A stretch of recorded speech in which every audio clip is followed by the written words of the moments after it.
Pode se assentar, por favor. Nós estamos aqui nesse tempo de rendição ao Senhor, porque Ele nos trouxe até aqui. E nesse momento nós vamos ouvir uma pessoa que tem estado na nossa caminhada há algum tempo.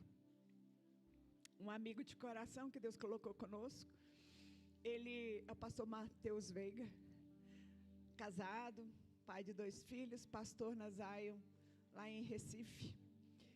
Ele, um homem de Deus, uma unção especial. A gente às vezes tem que apresentar uma pessoa, tem que falar coisas, mas na verdade, eu estou falando do que eu vi, do que eu senti na vida dele. Quando ele está ministrando, tem glória de Deus, tem sabedoria profunda de Deus. E eu digo para você, não perca nada do que ele falar, anote tudo. Anote, porque Deus vai falar com você agora e vai falar depois. Quando você lê as suas anotações, você vai relembrar o que o Espírito vai usá-lo agora para falar com você. Então eu quero te convidar a aplaudir Jesus pela vida do pastor Mateus Veiga.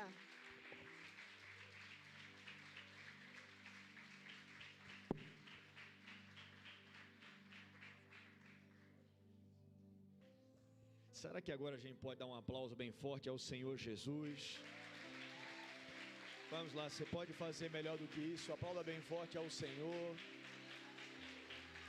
Jesus, nós te amamos.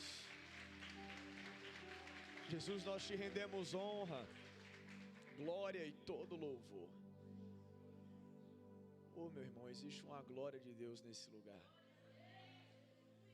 Só tome um tempo agora para você começar a reconhecer a presença dele aqui. Vamos, se desconecte de pessoas, se desconecte de coisas. Só comece a reconhecer a presença dele nesse lugar. Com as tuas próprias palavras, comece a dizer: Pai, eu sinto a tua presença aqui. Vá dizendo para ele, vá reconhecendo que a glória dele está em nosso meio. Quando nós rendemos glória a Deus, Ele nos retribui derramando glória ainda maior sobre nós. Então não perca tempo, meu irmão, nessa tarde, comece a render glórias a Ele. Oh Pai, nós reconhecemos que o Senhor está aqui. Nós reconhecemos que a Tua glória está habitando em nosso meio. Nós pedimos agora, Pai, aumenta a nossa consciência. Aumenta a nossa convicção da Tua presença. Abre os nossos olhos. Assim como o Senhor abriu os olhos do servo de Eliseu, abre os nossos olhos para que possamos enxergar aquilo que está acontecendo na atmosfera espiritual. Nós queremos ser conduzidos hoje em Teus caminhos, Pai. Nós queremos ser conduzidos em Tuas veredas. Nós queremos hoje ter um encontro com a Tua glória.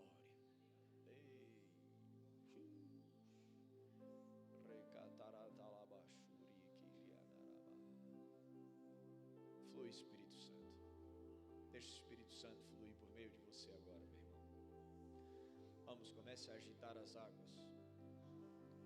Deixa o Espírito Santo começar a fluir por meio de você, do teu interior, jorrando rios de águas vivas nessa hora.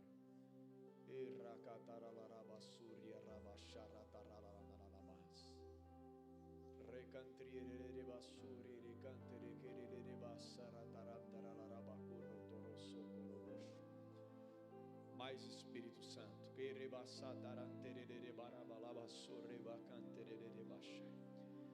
Mais Espírito Santo, mais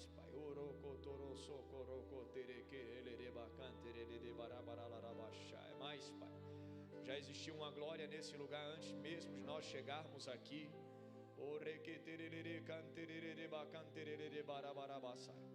Nós não queremos atrapalhar o que o Senhor já estava fazendo. O Senhor continua movendo, continua levantando nesse lugar um povo da presença. Um povo da presença. Mais, Pai. Mais, Pai, mais.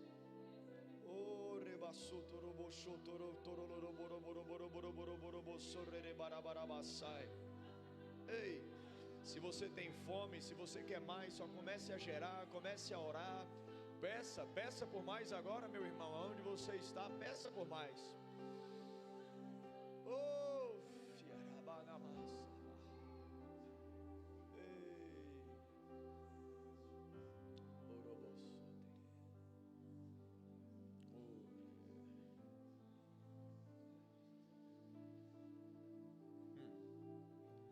Nós chamamos, Senhor. Nós chamamos, Senhor.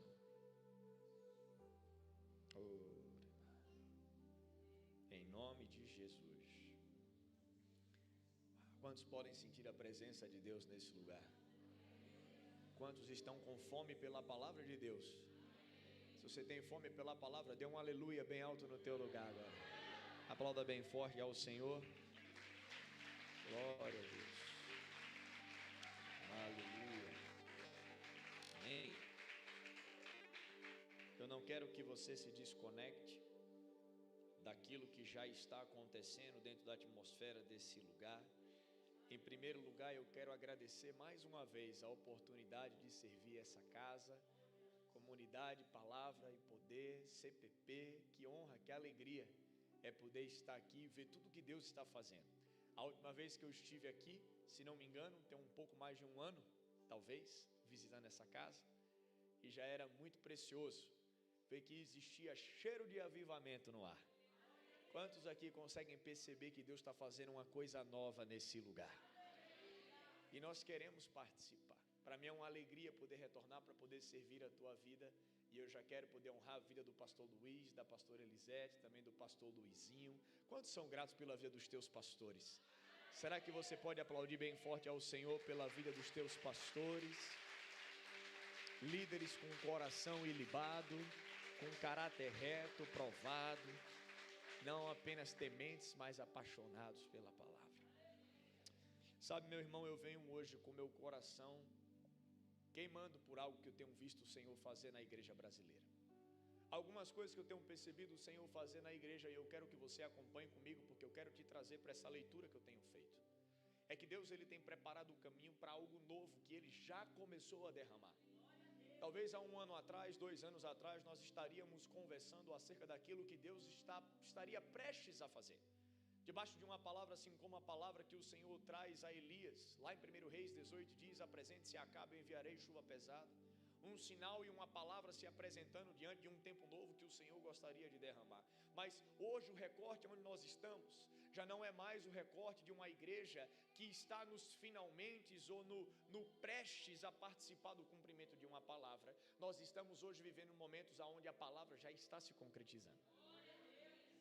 E eu tenho observado o que Deus tem feito, e principalmente o lugar para onde Deus está nos conduzindo. E eu queria dizer uma coisa para você: nós estamos diante de uma temporada de terra fértil. Nós estamos diante de uma temporada de vitória, você crê nisso? Mas mais do que isso, nós estamos diante de uma temporada de alinhamento. Diga comigo, alinhamento. E talvez você esteja se perguntando: mas pastor Veiga, que temporada de alinhamento que nós estamos vivendo? O que talvez há de ser alinhado dentro do corpo de Cristo brasileiro? Ora, meu irmão, a primeira coisa que eu diria para você é que nós estamos diante da oportunidade do alinhamento do verdadeiro sentido do evangelho do reino que nós vivemos até aqui. Nos últimos 10, 15, talvez 20 anos de igreja evangélica brasileira, nós experimentamos de coisas que foram muito preciosas. Mas sabe, eu não sei se você concorda comigo, o brasileiro ele tem a capacidade de, mesmo em meio a algo tão precioso e tão valioso, conseguir prostituir certas coisas e deturpar o real sentido delas. E talvez nos últimos 10, 15 ou até mesmo 20 anos, nós estivemos diante da pregação do evangelho do reino, mas não a pregação do evangelho do reino na maneira como ela deveria ser pregada. Nós começamos a ver diante de púlpitos e até mesmo dos nossos centros bíblicos, de institutos bíblicos, o ensino acerca de um evangelho que não passava de águas que tocavam os tornozelos. Mas o convite do evangelho para nós sempre foi viver diante de um rio que só dá para se atravessar a nado. Eu tenho observado aquilo que o Senhor tem feito. E sabe, deixa eu falar uma coisa para você. Como povo de Deus, como povo da presença, nós precisamos fazer uma oração ousada que é: Senhor, nos dá discernimento espiritual. Deus nos ajuda a compreender aquilo que o Senhor está fazendo na atmosfera do Espírito. Porque nós não queremos analisar ou metrificar ou até mesmo parametrar aquilo que Deus está fazendo a partir de uma perspectiva terrena. O convite do Senhor é que nós subamos às regiões celestiais para poder observar daquilo que é o Espírito, aquilo que está se manifestando no físico. Faz sentido isso? Nós estamos em temporada de alinhamento. Nós estamos numa temporada de viver o Evangelho genuíno de fato. Mas nós precisamos lembrar que o Evangelho genuíno de fato, ele nos vem como convite, mas ele é vivido a partir de uma consciência e de um entendimento que é necessário morrer a nossa carnalidade. É necessário morrer o nosso velho homem, é necessário morrer a nossa consciência humana, para que agora a consciência do Espírito e a visão espiritual, ela possa prevalecer sobre nós. Você está comigo aqui acompanhando? E talvez a pergunta que fica para nós hoje, meu irmão, como igreja é: de que forma que nós vamos nos posicionar diante do novo que Deus está fazendo? Porque eu não sei você, mas uma das orações que eu mais fiz foi: Deus, independente do que o Senhor está fazendo nessa terra, não me deixa de fora. Mais alguém orou isso aqui junto comigo? Deus, independente do que o Senhor está fazendo no Brasil, não me deixa de fora.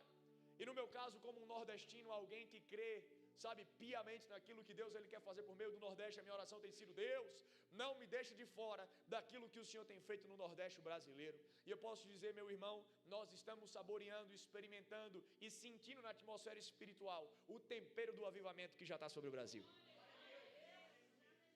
Agora nós não queremos cometer o mesmo erro que cometemos na temporada passada, porque talvez para um momento como esse não dê mais tempo de um novo alinhamento. Nós precisamos aproveitar o alinhamento de agora. Faz sentido isso? Abra comigo a sua Bíblia no texto de 1 Tessalonicenses. 1 Tessalonicenses capítulo 1.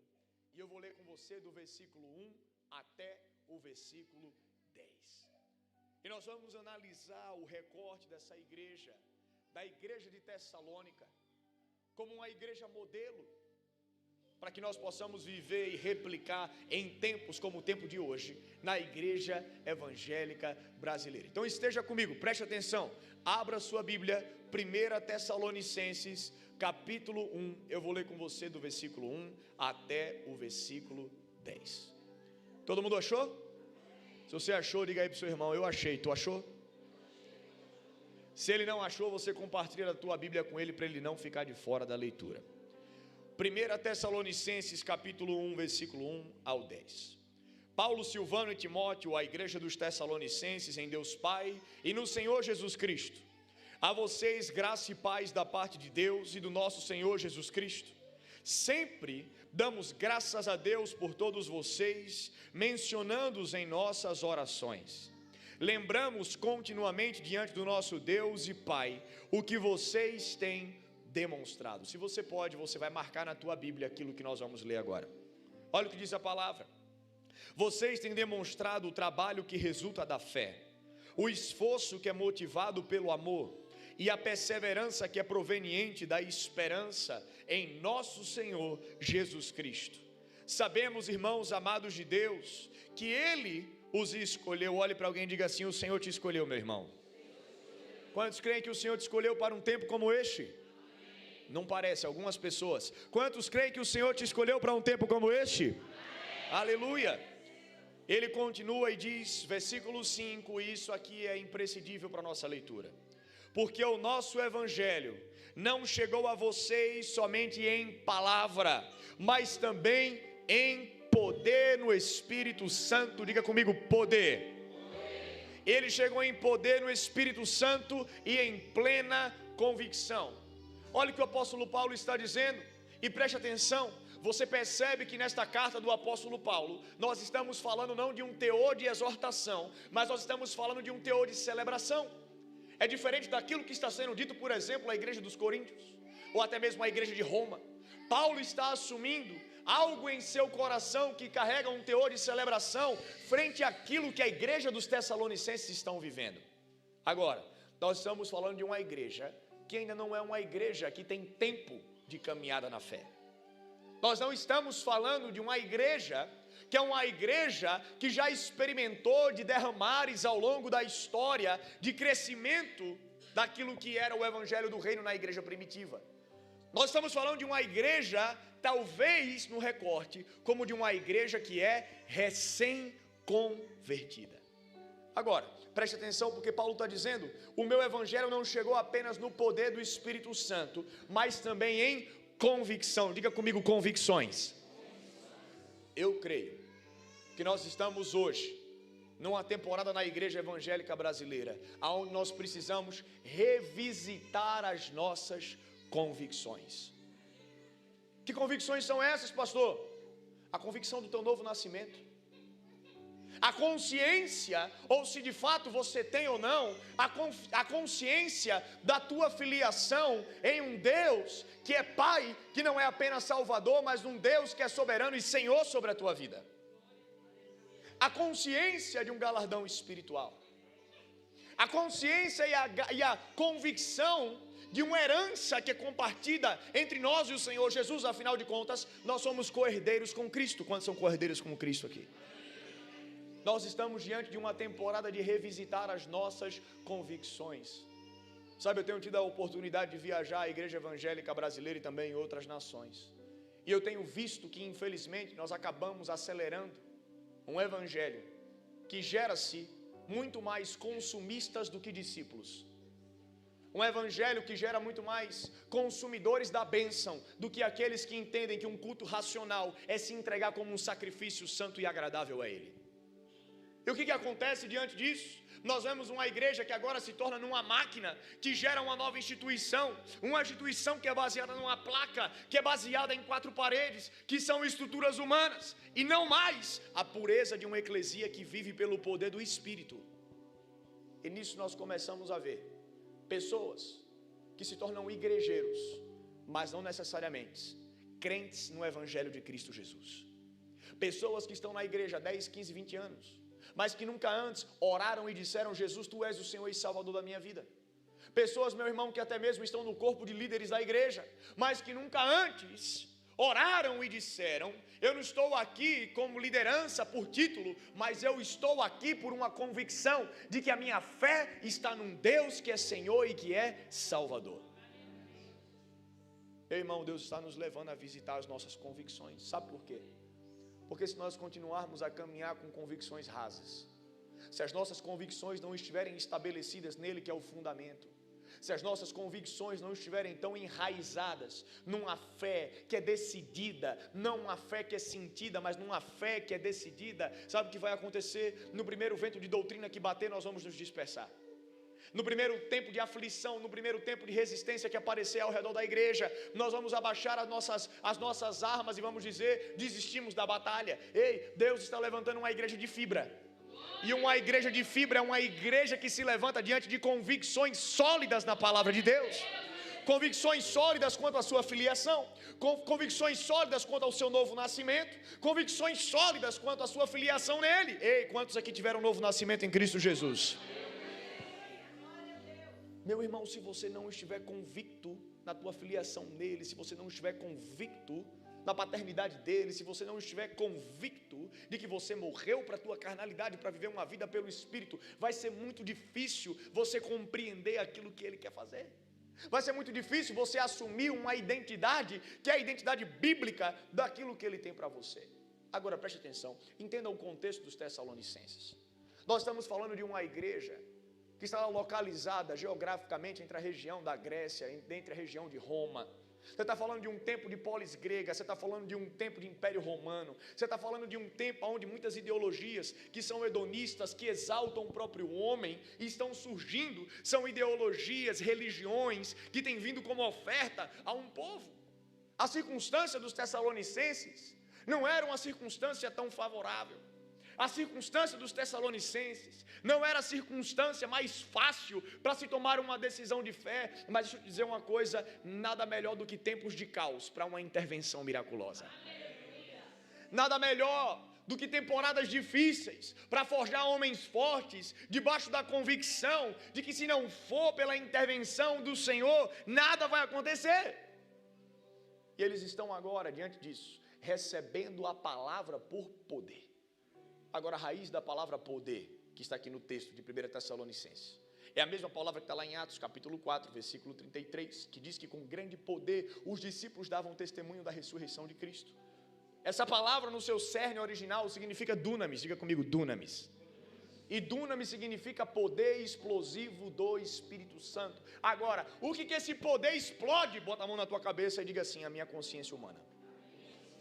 Você sabe o que esse poder explode? Esse poder explode aquilo que foram alicerces de educação humana, terrena, que você recebeu, mas que não necessariamente estavam de acordo com a palavra de Deus. Olha, eu valorizo a educação que você recebeu na tua casa. Eu valorizo. Mas você precisa lembrar que aqueles que te forjaram, te amaram e te desenvolveram são tão humanos quanto você e carecem da graça do Senhor sobre a vida deles. No melhor que podiam fazer, entregaram o melhor que poderiam entregar. Mas, ainda assim, fica um espaço em aberto que carece de rendição diante da palavra de um Deus soberano. O poder explosivo do Espírito Santo nos ajuda a fazer a troca de alicerce. O poder explosivo do Espírito Santo ajuda uma igreja a caminhar debaixo da consciência de que acima de uma cidadania humana, você é um cidadão do reino de Deus. Chacoalhe alguém na cadeira e diga assim: desperta, ó tu que dormes. Chacoalhe com mais força, porque eu não vi direito. Diga para ele assim: desperta você, embaixador do reino. Ei, eu quero saber se tem embaixadores do reino nesse lugar, sim ou não. Essas convicções que vêm pelo poder do Espírito Santo nos ajudam em ter a real visão, o real retrato daquilo que Deus te chamou a viver. Ei, Gênesis capítulo 1, versículo 26 ao 28, nós conhecemos como mandato cultural. O mandato cultural nos diz: façamos o homem à nossa imagem, conforme a nossa semelhança. Que o homem venha multiplicar, frutificar e subjugar a terra, exercendo agora domínio sobre os animais, os peixes, sobre aqueles que se rastejam sobre a terra. Fez Deus o homem à sua imagem, a imagem dele o criou, homem e mulher os criou, macho e fêmea os criou. O que a palavra nos ensina? Que nós somos obra de um Deus vivo, que as nossas afeições não são humanas, as nossas afeições são espirituais, porque Ele é espiritual. A nossa identidade não está baseada no que a pessoa do lado acha a meu respeito, mas está baseada no que a palavra diz sobre quem eu sou. O meu DNA original, o meu DNA de fábrica, não é o DNA das Minas Gerais, e muito menos do Pernambuco, mas é o DNA do reino dos céus. É isso que o poder do Espírito Santo nos leva. Essa é a convicção que o poder do Espírito Santo nos traz. Essa é a convicção que nos move debaixo de uma autoridade. A autoridade que o Senhor Jesus, Ele diz, quando Ele está deixando a grande comissão, Marcos 16 e Mateus 28, toda autoridade me foi dada nos céus e na terra, por isso, vão! Deixa eu te falar uma coisa, a tua missão é que você venha expandir o reino de Deus nessa terra. Você não nasceu para perambular, e muito menos a tua vida nasceu faltando descoberta de propósito. O seu chamado específico, meu irmão, é você ser diligente e abraçar a grande comissão. Os pormenores vão se descobrindo no meio do caminho. Agora, Apocalipse capítulo 1, versículo 6, o texto também vai dizer que Deus fez de nós, para Ele, reis e sacerdotes. Olhe para alguém e diga assim: você é realeza. Sabe qual é o problema da igreja? O problema da igreja é que a igreja achou que ser realeza é ter o bolso cheio de dinheiro. Mediocridade. Quão miserável homem fomos quando acreditamos que ser realeza é ter o bolso cheio de dinheiro. Meu irmão, não reduza a prosperidade bíblica a moedas carnais humanas. Prosperidade significa shalom, a paz de Deus, a justiça de Deus, a ordem de Deus sendo manifesta. Deixa eu te falar uma coisa: aquilo que nessa terra se constrói, nessa terra fica, e daqui ela não passará. Mas um povo convicto na realeza que Deus nos chamou a viver, caminha por uma mentalidade sólida de transformação nos lugares aonde nós estamos. Ei, posso pregar um pouquinho mais aqui, sim ou não, meu irmão? Deixa eu falar uma coisa para você: os Tessalonicenses, em meio a todo esse reduto, viveram de uma perspectiva de realeza. Eles não estão sendo transformados pelo meio, eles estão transformando o meio ao seu redor. Ei, tem alguém entendendo aqui? Deus quer te levantar, a igreja, para transformar Minas Gerais, para transformar Belo Horizonte, para transformar o Brasil, para transformar as nações. Ei, você não é um produto do meio. Pô, pastor Veiga, você não sabe o contexto que eu nasci e cresci. Você também não sabe o contexto que eu nasci e cresci. Você não sabe que eu cresci num lar onde eu nunca tive aprovação de um pai. Deixa eu te falar uma coisa, teu pai terreno é falho, mas você tem um pai celestial que nunca falha. Sabe qual é o problema? Nós precisamos começar a sair de dentro dos nossos poços de autocomiseração e milindre e abraçar a realidade da palavra que não falha. Ei, Deus não te chamou para ser produto de ambiente. Que Deus seria esse?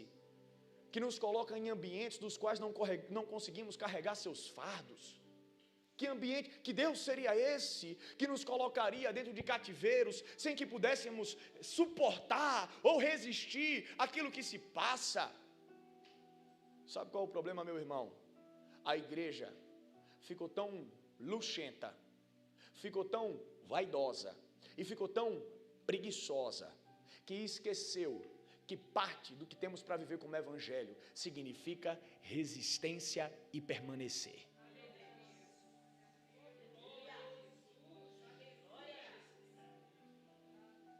No mundo tereis aflições. Ei. Deus não diz: agora que estás em mim no mundo, terás fáceis tempos. Ele está dizendo: no mundo tereis aflições, porém, tende bom ânimo, eu te preservo, pois eu venci o mundo. A nossa igreja ficou muito melindrosa. A nossa igreja ficou muito leite com pera. Cresceu muito, tomando muito todinho, muito Nesquik de morango. Mas eu creio que Deus está levantando uma igreja sólida. Eu creio que Deus está levantando uma igreja madura. Eu creio que Deus está levantando uma igreja que tem casco grosso.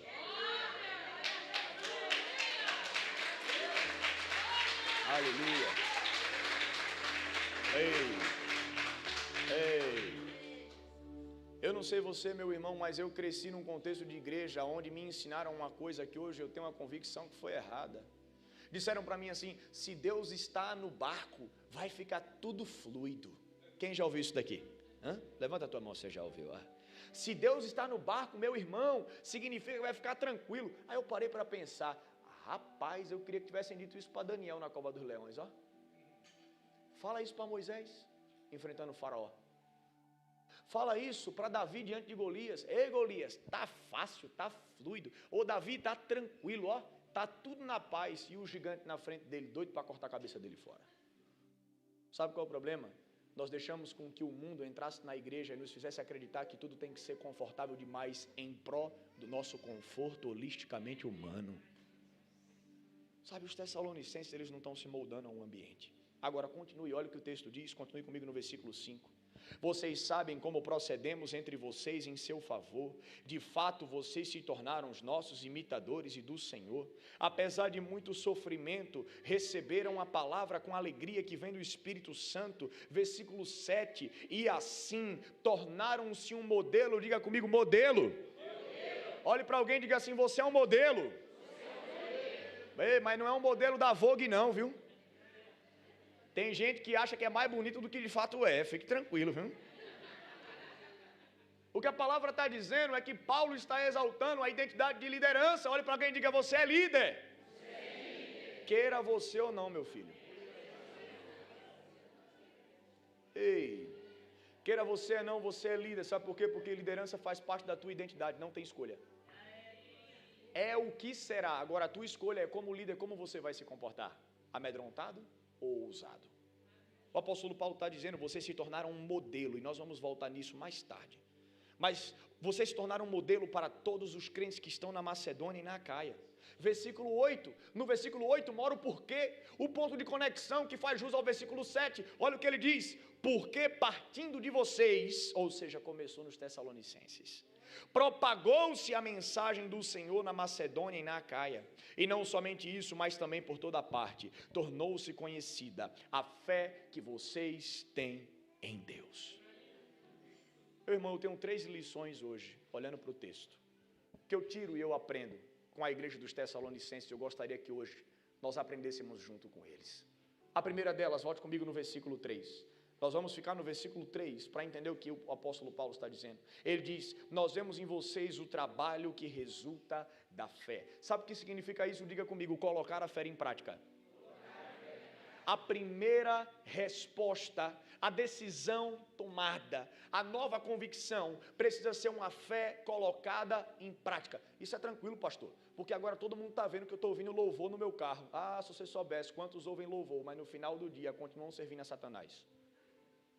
Ah, se você soubesse quantos sabem se comportar no ambiente da igreja, mas quando chega em casa continua adulterando a esposa. Não tem a ver, meu irmão, com modismo evangélico. Colocar a fé em prática tem a ver com transformação de caráter. Você sabe o que está acontecendo com a igreja dos Tessalonicenses? Rapidamente o caráter está sendo transformado, porque parte de uma convicção sólida, parte de uma postura ativa, parte de uma postura de estar com as raízes enraizadas nos ribeiros de águas vivas. Deixa eu te falar uma coisa, não há transformação de caráter com a tua Bíblia fechada.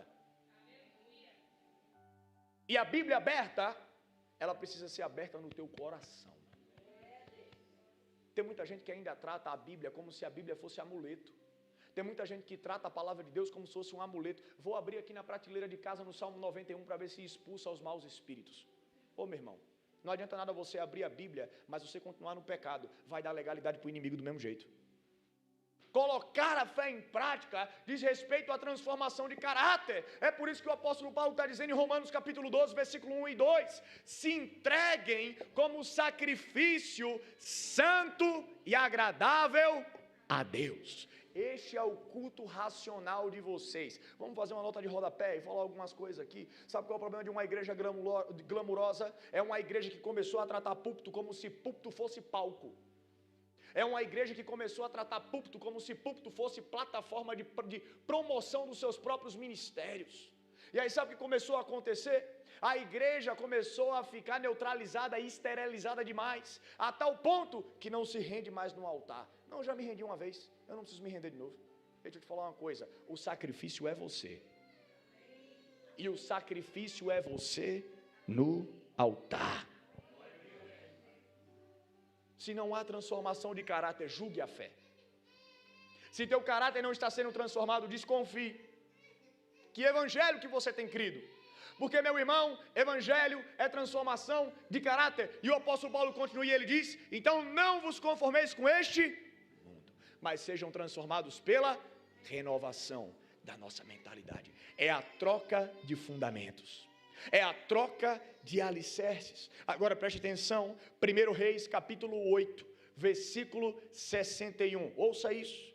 Mas vocês tenham um coração íntegro, diga comigo, integridade.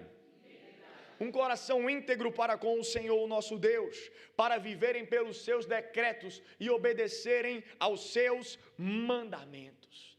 Aquele que tem os meus mandamentos e os guarda, este é o que me ama. Nós precisamos entender, meu irmão, o quanto que a fé precisa nos levar à transformação de caráter.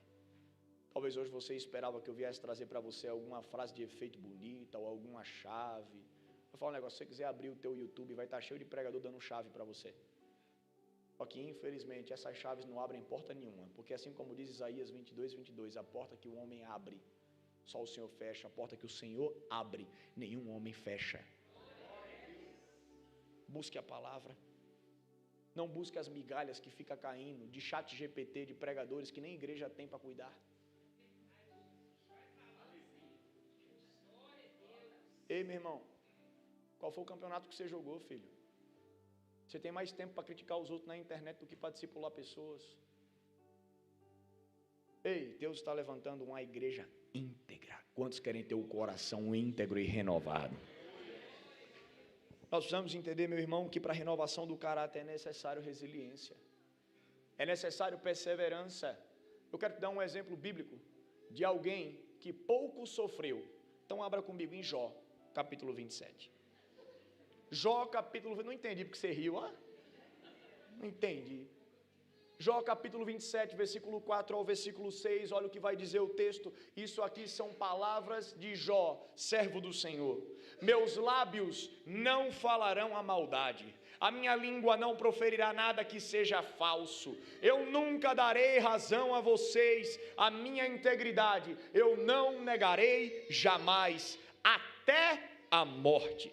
Eu manterei a minha retidão e nunca a deixarei. enquanto eu viver, a minha consciência não me repreenderá.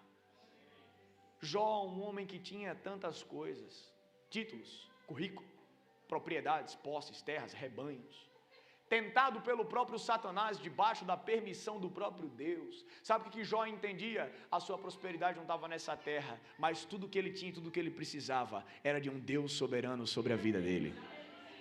Essa era a convicção. A convicção da sua fé não estava na quantidade de bênçãos que ele tinha recebido, mas sim no caráter de Deus. Sabe qual é o problema? Muitos estão colocando a convicção da sua fé na quantidade de bênçãos que já tiveram como moeda de troca. Meu irmão, a convicção da tua fé precisa estar no caráter de um Deus soberano e sobrenatural. Salmos capítulo 41, versículo 12. Olha o que o salmista vai dizer. Por causa da minha integridade, o Senhor me sustenta e me põe na sua presença para sempre. Quantos querem estar na presença do Senhor para sempre? Aqui está a matemática do reino. Se você quiser estar na presença do Senhor para sempre, necessário será que você esteja em integridade. Agora, sabe o que é mais incrível? É que o Senhor também nos diz que melhor do que começar bem é terminar bem. Muitos adentram a sua presença com um coração íntegro, mas no meio do caminho são tomados pela concupiscência dos olhos, da carne e a soberba da vida, e acabam caindo diante dele. Deixa eu te falar uma coisa, eu quero te lembrar que naqueles dias, muitos se chegarão ao Senhor dizendo: Pai, em teu nome nós curamos os enfermos, nós expulsamos os demônios daqueles que estavam cativos. E o Senhor diz: a única coisa é que eu não os conheço. Nós estamos diante de um tempo onde a gente tem visto, infelizmente, tantos caindo. Você abre tuas mídias sociais, o que mais tem são notícias de homens e mulheres de Deus, que foram homens e mulheres de tanta voz e expressão, hoje caindo em pecado. E a pergunta é: mas como que pode? Meu irmão, deixa eu te lembrar uma coisa, o dom que é dado é irrevogável. Tem muitos manipulando o dom debaixo da performance da força do próprio braço, mas já não há mais unção. O caráter íntegro, o caráter reto, é o que vai de fato sustentar a unção na minha e na tua vida. Peça a unção para que essa unção te transforme, e a partir de você, porque ela precisa transbordar, que ela transborde para transformar aqueles que estão ao teu redor. Eu acredito, e eu ouvia a nossa pastora fundadora da Zion, a pastora Sarah Hayashi, que foi promovida aos céus no dia 5 de julho de 2024. Ela dizia: eu creio que o próximo avivamento será o avivamento do temor de Deus. É um avivamento que nos leva a um lugar de humilharmos a nós mesmos. Assim como diz a palavra: se o meu povo que se chama pelo meu nome se arrepender, se humilhar, confessar os seus pecados, eu os ouvirei do alto e eu enviarei a terra, sarando a terra e fazendo algo novo. Ei, meu irmão, eu creio que nós estamos diante de um tempo que aquilo que nos sustentará e nos dará longevidade ministerial, mas longevidade de vida espiritual, será caráter transformado. Quantos creem nisso daqui? O sobrenatural vai te colocar na sala, meu irmão, mas é o teu caráter que vai te sustentar na mesa. Certa vez uma grande mulher de Deus trouxe uma ilustração que se aplica tanto àquilo que estamos dizendo. Essa mulher dizia o seguinte: o caráter é preparado nas panelas de barro e nos fogões a lenha da vida. Preste atenção. Qualquer tipo de comida, se você é cozinheira nata, cozinheiro nato, você sabe que na panela de barro você não faz comida nenhuma em pouco tempo. Olha o que ela diz: o caráter é preparado nas panelas de barro e nos fogões a lenha da vida. Não há maturidade dentro do micro-ondas. Tem muita gente buscando maturidade espiritual no drive-thru do McCancer, do McDonald's. Tem muita gente buscando maturidade assim, ó, rápida. Tem muita gente que hoje entrega a vida para Jesus e diz estar debaixo de uma nova convicção. E na primeira palavra profética que recebe, em vez de entender que precisa primeiro passar pelo processo de forja, já que é logo começar a fazer, sem entender que aquilo que te sustenta não é o tanto que você faz, mas é o tanto que você é. Ei, meu irmão, entenda o princípio do afiar a lâmina do machado. Se gasta mais tempo afiando a lâmina do que batendo com o machado na árvore. O tanto que você gasta de tempo afiando a lâmina, você fará com que essa lâmina se torne afiada o suficiente para, com um golpe, que ela derrube uma grande árvore. Preparemos o nosso caráter. Agora, a segunda coisa que o apóstolo Paulo fala em relação à igreja dos Tessalonicenses, ele diz, nós vemos o esforço, diga comigo, esforço. Ele diz o esforço que é motivado pelo amor. Agora a palavra no texto, esforço, não é qualquer esforço. A raiz significa um esforço árduo. Tem preço a ser pago. Existe dificuldade nesse caminho. Paulo está dizendo, eu estou vendo o amor que em vocês está sendo colocado em ação. Preste atenção, palavras do Senhor Jesus para mim e para você. Ame o Senhor teu Deus de todo, diga comigo, todo o seu coração, toda a sua alma, todo o seu entendimento. Este é o maior mandamento. Meu irmão, Deus não está nos convidando a entregar apenas parte de quem somos e parte do que temos. Deus não está negociando com você 20% de fé. Deus não está negociando com você 30% de fé.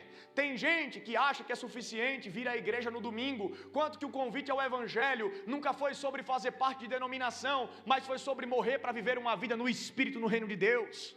Deus, ele não quer apenas 20% de quem és. Deus, ele não quer só o teu domingo. Deus quer teu domingo, tua segunda, tua terça, tua quarta, tua quinta, tua sexta, teu sábado, tua casa, tua família, teu bolso, teus filhos. Ele quer tudo, diga comigo, tudo. Será que Deus, ele tem tudo de que somos? Será que de fato nós estamos entregando tudo? Sabe por quê? Mesmo entregando tudo, nós não nos compararemos ao tanto que ele derramou por nós. Deus entregou tudo pela minha vida e pela tua vida. Você já parou para pensar nisso? Por que nós devolveríamos a ele 30%? Pastor, mas eu já dou meu dízimo e a minha oferta. E desde quando o dízimo e a oferta foi desencargo de consciência para tu dormir tranquilo?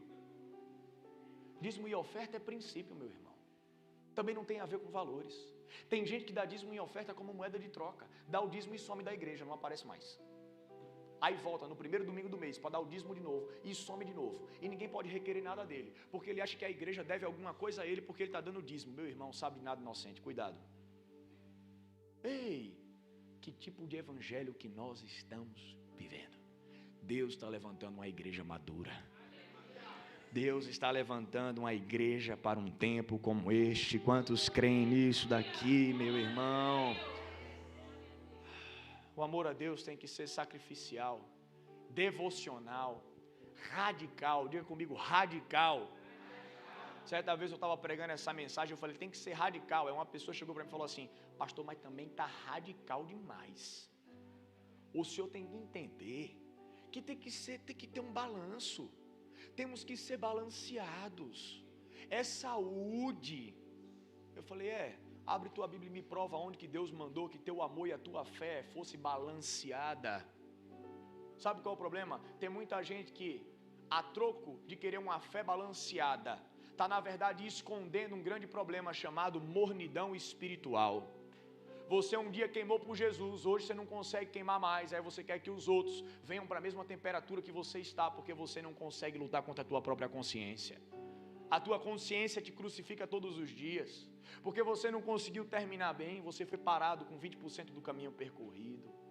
Ei, meu irmão, Deus está nos levando a uma vida radical. Quantos querem se entregar por inteiro ao Senhor Deus?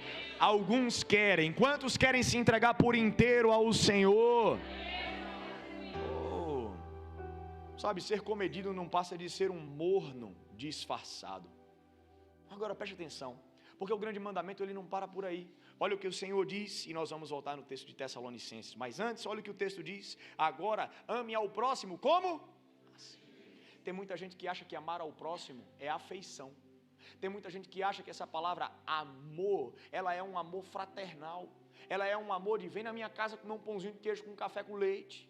Tem gente que está achando que vem na minha casa comer biscoitinho de polvilho, suspiro, para tomar um cafezinho. Ei, meu irmão, o amor que Deus está falando não é um amor de tomar cafezinho, é um amor ágape, é um amor com propósito, é um amor que transforma, é um amor por meio da grande comissão sendo pregada. A igreja por muito tempo fez associações debaixo de afeições. Não faça isso. Associações precisam ser forjadas debaixo de propósito. Aquilo que nos sustenta é o propósito do reino da cruz do Calvário entre nós. Não tem problema você sentar para tomar um cafezinho. Eu gosto demais de tomar um cafezinho. Eu vou dizer uma coisa, o queijo que vocês têm é o melhor do mundo. Eu estou levando uma bolinha de requeijão para casa. Mas, meu irmão, não é isso. É exatamente, com cuscuz é bom demais. Mas não é isso que nos sustenta. E sabe por que isso aqui é tão importante de compreender? Porque agora nós vamos compreender o que o apóstolo Paulo está falando sobre a igreja dos Tessalonicenses se tornar um modelo. Olha o que ele diz, versículo 7 e 8. Assim, tornaram-se um modelo para todos os crentes que estão na Macedônia e na Acaia, porque partindo de vocês, propagou-se a mensagem do Senhor na Macedônia. Ei, meu irmão, os Tessalonicenses não estão dizendo: Paulo, Silvano, Timóteo, será que vocês podem vir pregar para cá e para Macedônia aquilo que pregaram para nós? Não, o que eles estão dizendo é: nós tão compreendemos acerca desse amor sacrificial, que nós vamos pregar o Evangelho, nós vamos transformar os ambientes aonde nós estamos. Meu irmão, Deus pode contar com você. Será que Deus ele pode te usar para que o Evangelho do Reino se manifeste na tua escola, na tua universidade, no teu trabalho, na tua casa, na padaria do teu bairro, na farmácia que está do lado da tua casa? Outros não precisam vir, você tem que ir. Olhe para alguém e diga assim: é tempo de você se levantar. Ei, tem gente que está dormindo. Chacoalhe e diga assim: é tempo de você se erguer. Ei! Tem muita gente que na hora que pipoca um demônio na frente, liga logo para o pastor Luiz: expulsa você, tem autoridade na tua vida, meu irmão.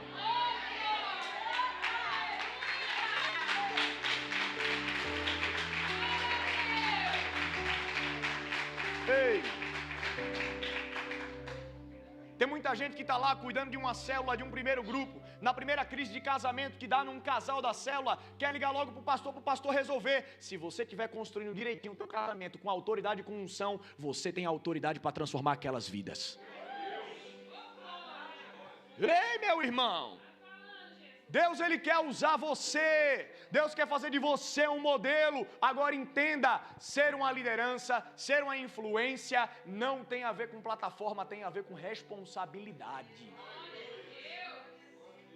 Liderança não é um título que se dá, liderança não é um cargo que se impõe. Tem muita gente que, se soubesse o que de fato liderança representa, desistiria de pedir por liderança.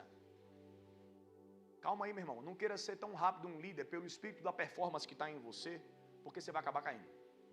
Ei, Deus quer fazer de você um modelo. Deus quer fazer de você um pequeno Cristo. E por último, eu já estou terminando e a banda pode subir aqui para me acompanhar. Ei, terceiro ponto. O apóstolo Paulo ele diz: nós vemos que vocês carregam uma alegria. Diga comigo: alegria. Meu irmão, não sei se você lembra, que a palavra diz em Romanos capítulo 14, que o reino de Deus não é comida nem bebida. O reino de Deus não está ligado nas coisas dessa terra, mas o reino de Deus é paz, justiça e alegria no Espírito Santo. Os Tessalonicenses, eles carregam alegria, porque eles estão convictos do resultado final. Que resultado final é esse, pastor? De que nós estamos saindo do ponto da vitória, a vitória da cruz do Calvário, para a vitória da consumação do século. Jesus está voltando. Você crê que Jesus está voltando? Será que você pode clamar Maranata bem alto? Agora, Maranata não é apenas uma declaração, viu? Ei, Maranata também não é você se esconder dentro de uma sala lá, viu? Ei, Maranata não é você agora querer ficar enclausurado dentro da casa de oração, viu? Ei, Maranata é uma atitude de diligência com a grande comissão, ao tal ponto que diz Deus, enquanto o Senhor não volta, nós seremos diligentes em preparar a noiva como a noiva santa e ilibada. Nós carregamos a diligência de ocupar os espaços com o reino de Deus aqui nessa terra, porque nós sabemos que o nosso destino é os céus, mas a nossa missão é trazer o céu na terra. Ei, meu irmão, você não está entendendo o que eu estou te falando. Deus quer te usar, meu irmão. E esse é o tempo que nós estamos vivendo como igreja evangélica brasileira. Chega de prostituirmos o evangelho. Chega de tratar o evangelho com leviandade. Está na hora de entender que é tempo de ocupação de espaço. É tempo de construir as estruturas onde a glória de Deus vai habitar. É tempo de colher aquilo que foi semeado e semear para que a próxima geração possa colher em seu tempo. É tempo de nos arrependermos, nos inclinarmos diante dEle, dizer: Senhor, pecamos contra Ti, mas voltamos agora no lugar onde caímos, nos arrependemos e clamamos: derrama sobre nós o Teu fogo. Deixa eu te ensinar um princípio. Quando Deus convoca um povo a reconstruir o altar, é porque Ele vai mandar um novo fogo. E Deus está desentulhando poços e reconstruindo altares na nossa nação. Meu irmão, eu vim hoje para te dizer, Minas Gerais, que vem fogo pela frente. Eu vim hoje para te dizer que tem um altar sendo reconstruído em Minas Gerais. Eu vim hoje para te dizer que tem um altar sendo reconstruído no Brasil. Vem fogo dos céus na tua direção.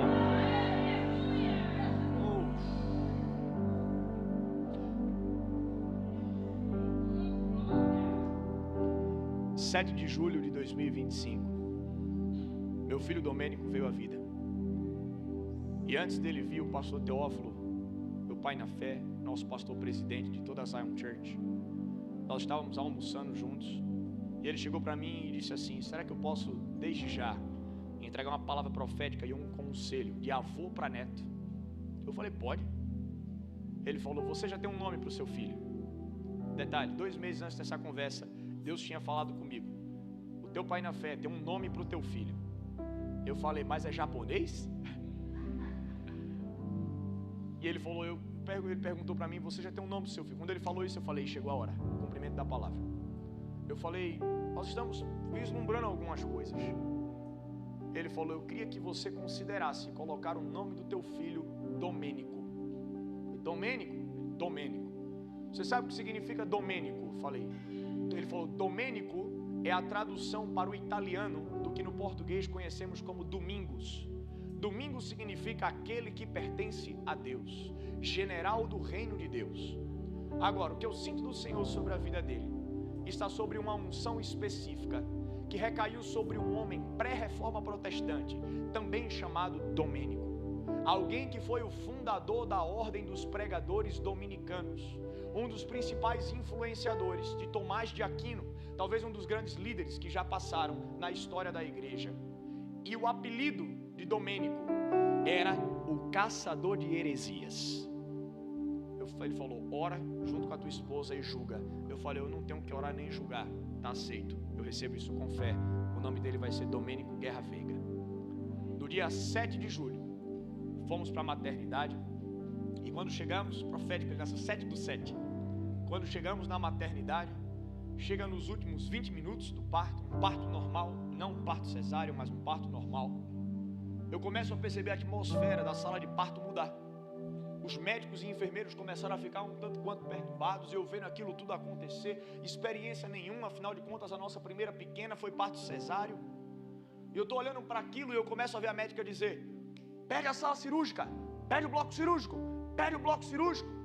A minha esposa, ela tem uma questão de saúde que é um fator genético chamado fator de Leiden positivo, que traz uma trombofilia crônica sobre ela. Então, por todo o processo, ela precisa tomar injeções de Clexane na barriga durante toda a gestação. As 2 gestações foram assim. E qualquer intercorrência que pudesse dar no parto seria muito prejudicial para ela. E a médica começa: pede o bloco cirúrgico, pede o bloco cirúrgico. Eu começo a ficar preocupado, eu olho para a médica, ela olha para mim e fala, pai, depois eu explico, não dá tempo agora. Eu comecei a orar em línguas. Para a glória de Deus, o Domênico vem à vida, mas quando ele nasce com o que pode se chamar, ou talvez não, de sequela pelo que tinha acontecido. Ele ficou durante 15 a 18 minutos preso no canal expulsivo, e a pressão dele caiu completamente, a ponto de não se estabilizar. Era risco de vida para ele e era risco de vida para minha esposa. Mas ele nasceu. Só que quando ele nasce, ele tinha ingerido tanta água no canal expulsivo que os pulmões e o tórax dele estava cheio de água, e ele tentava respirar e ele ficava. A neopediatra rapidamente pegou ele, colocou dentro do becinho da neopediatria, começou a fazer os primeiros socorros, colocou uma sonda pela boquinha dele para tentar tirar a água, a máscara de oxigênio para ele respirar. E eu estou vendo tudo aquilo acontecer, e eu estou pensando, Deus, e a palavra de que ele seria um caçador de heresias? Deus, e agora tem uma sequela geral que vai acontecer a partir disso? Deus!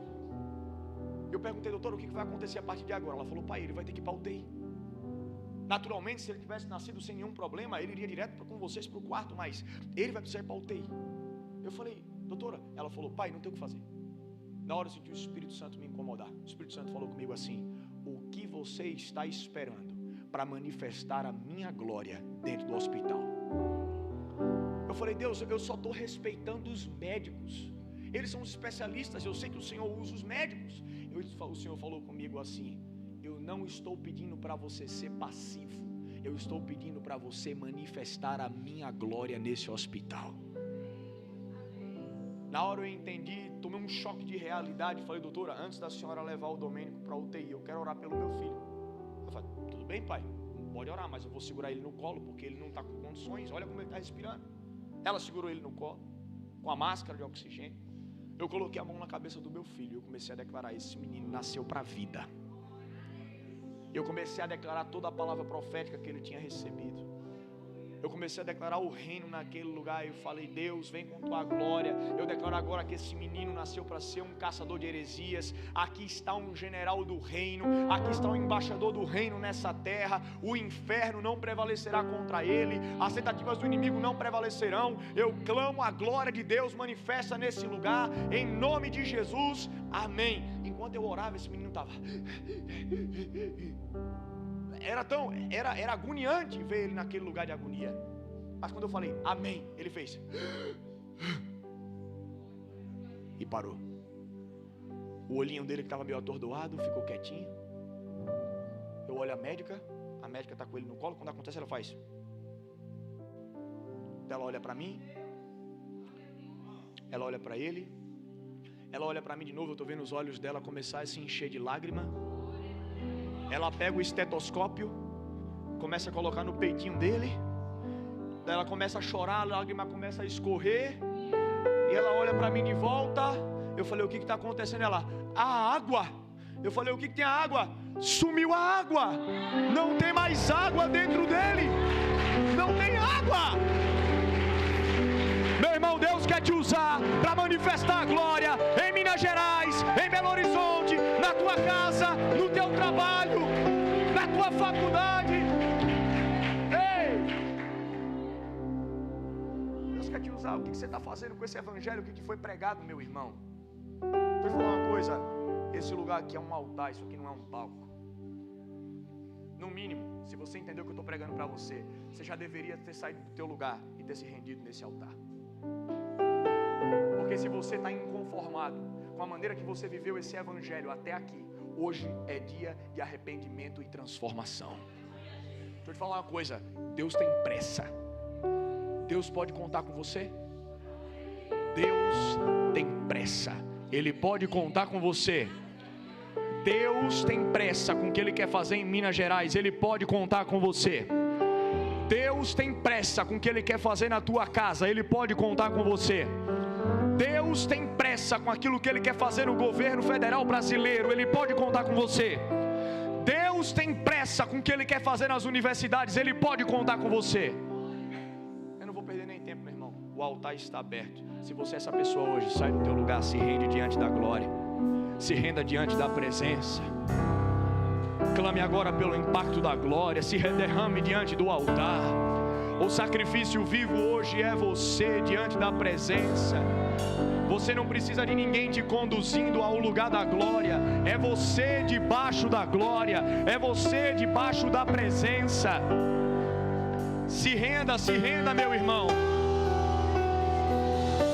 Não espere ninguém pôr as mãos em você. Vá você atrás da glória.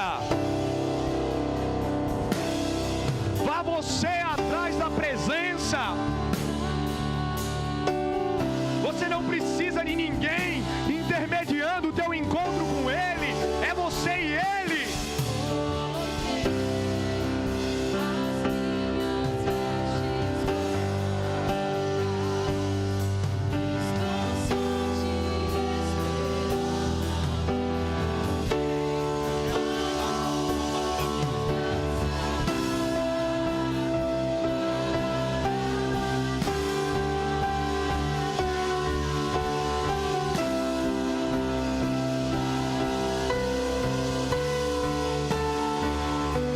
Seu coração agora diante do Senhor. Não existe avivamento se não tem arrependimento. Você percebeu com essa mensagem, meu irmão? Você que não está conseguindo chegar no altar, já ajoelha onde você está. Arrependimento não é só pecado, mas arrependimento de mentalidade. Arrependimento de ação, arrependimento de um evangelho morno, tedioso, religioso.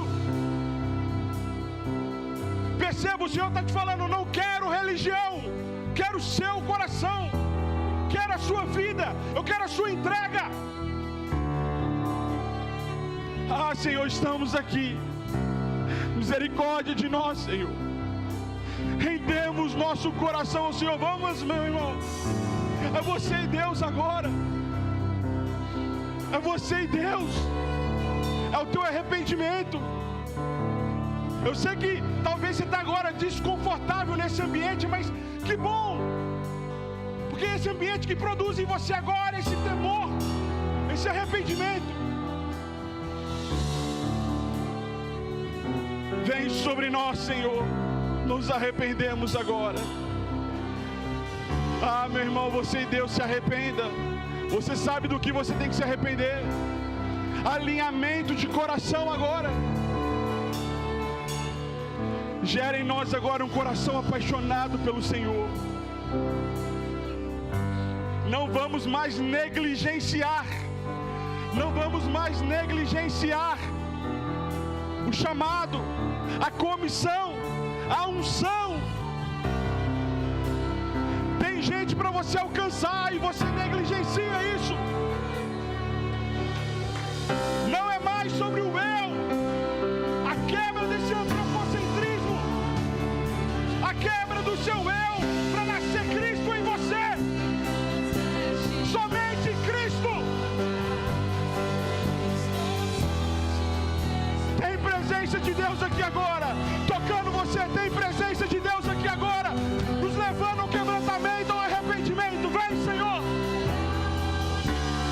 Chorra bababa sorete caralarabaraba chorro te carabarabaraba chorro bababa sorro barraiereche. Ah, Pai, corações rendidos ao Senhor agora. Vem, Senhor. Vem, Senhor. Vem, Senhor. Corrija a rota, corrija o coração diante do Senhor. Esse é o destino. É aqui que começa o destino. Chorete caralarabaraba chote caralarabaraba orete caralarabaraba chote caralarabaraba.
Comece um tempo novo hoje.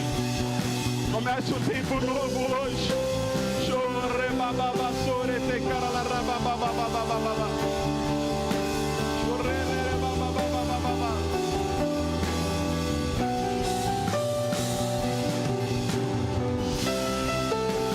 Aleluia. Entronizamos o Senhor. Entronizamos o Senhor. Entronizamos o Senhor Jesus. O Senhor é suficiente. Guia-nos, Pai. Guia-nos, Pai. Guia-nos a um novo caminho. O caminho que é o Senhor. Somente o Senhor.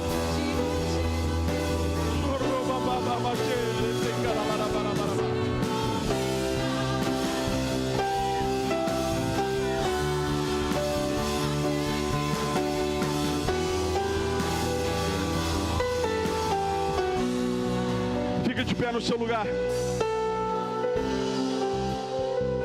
Olhos fechados ainda. Presença de Deus aqui, meu irmão. Feche teus olhos.